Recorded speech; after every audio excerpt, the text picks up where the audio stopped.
There is no writer in the English language more highly acclaimed than William Shakespeare, and few of the man's works are as highly regarded as Macbeth.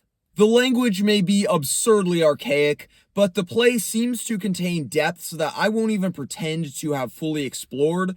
Why else would it have become so enduring over the many centuries of its existence? In other words, the source of material that director Joel Cohen chose for his solo debut is about as good as it gets.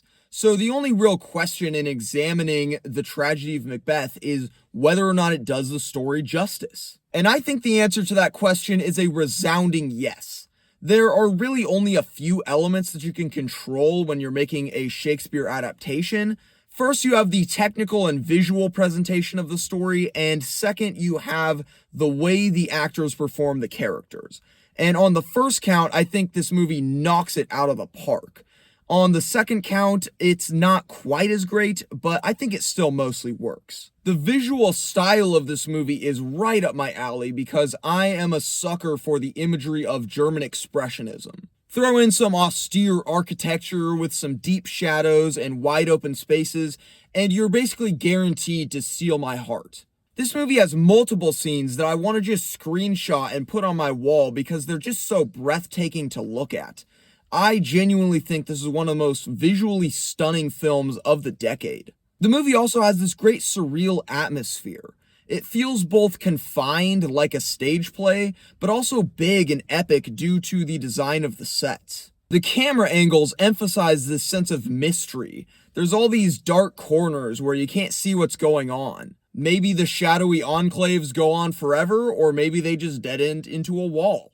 As Macbeth becomes increasingly paranoid in the second half of the film, maybe they conceal assassins. There's no way for us to break out of the limiting perspective of the camera and find out. The fog machine was also running overtime on this set because there is fog everywhere, and that adds an even deeper dimension to the atmosphere. So I absolutely adore the film's visual style, but I'm not quite as impressed by the performances. The delivery style of the actors across the board has this kind of stiff quality to it, and I get that it's hard to make these lines feel natural.